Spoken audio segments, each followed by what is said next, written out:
Semua orang yang menanggung beban perbudakan hendaknya menganggap Tuhan mereka layak mendapat segala penghormatan, agar nama Allah dan ajaran kita jangan dihujat orang.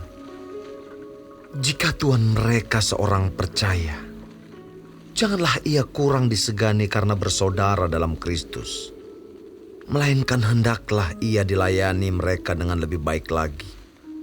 Karena Tuhan yang menerima berkat pelayanan mereka ialah saudara yang percaya dan yang kekasih. Ajarkanlah dan nasihatkanlah semuanya ini.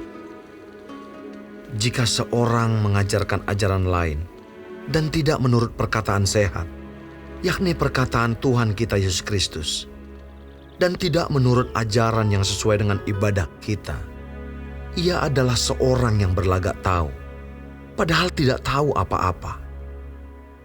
Penyakitnya ialah mencari-cari soal dan bersilat kata yang menyebabkan dengki, cedera, fitnah, curiga, percekcokan antara orang-orang yang tidak lagi berpikiran sehat dan yang kehilangan kebenaran, yang mengira ibadah itu adalah suatu sumber keuntungan.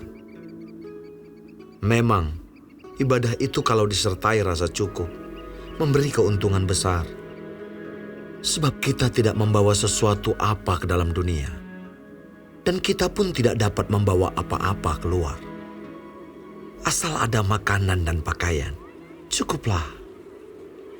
Tetapi mereka yang ingin kaya terjatuh ke dalam pencobaan, ke dalam jerat, dan ke dalam berbagai-bagai nafsu yang hampa dan yang mencelakakan, yang menenggelamkan manusia ke dalam keruntuhan dan kebinasaan.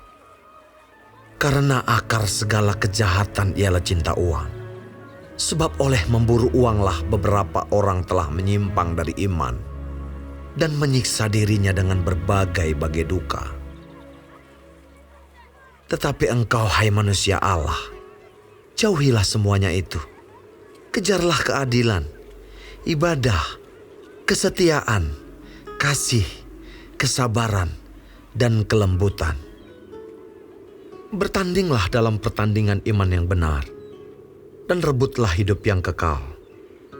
Untuk itulah engkau telah dipanggil, dan telah engkau ikrarkan ikrar yang benar di depan banyak saksi, di hadapan Allah yang memberikan hidup kepada segala sesuatu, dan di hadapan Kristus Yesus yang telah mengikrarkan ikrar yang benar itu juga di muka Pontius Pilatus.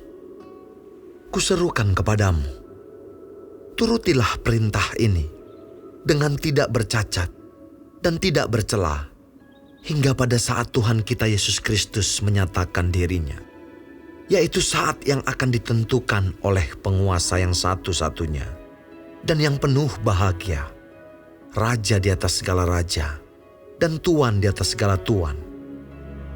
Dialah satu-satunya yang tidak takluk kepada maut, bersemayam dalam terang yang tak terhampiri.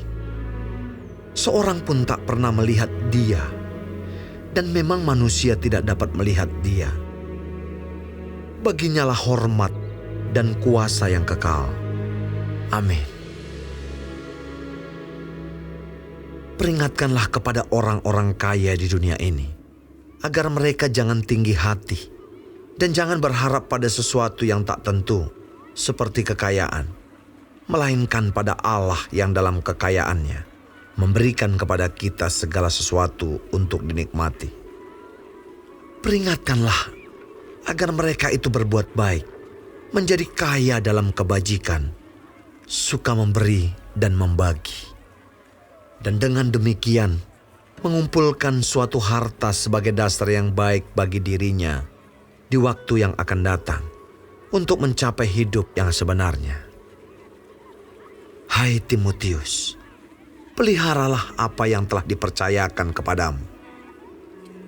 Hindarilah omongan yang kosong dan yang tidak suci, dan pertentangan-pertentangan yang berasal dari apa yang disebut pengetahuan. Karena ada beberapa orang yang mengajarkannya, dan dengan demikian telah menyimpang dari iman. Kasih karunia menyertai kamu.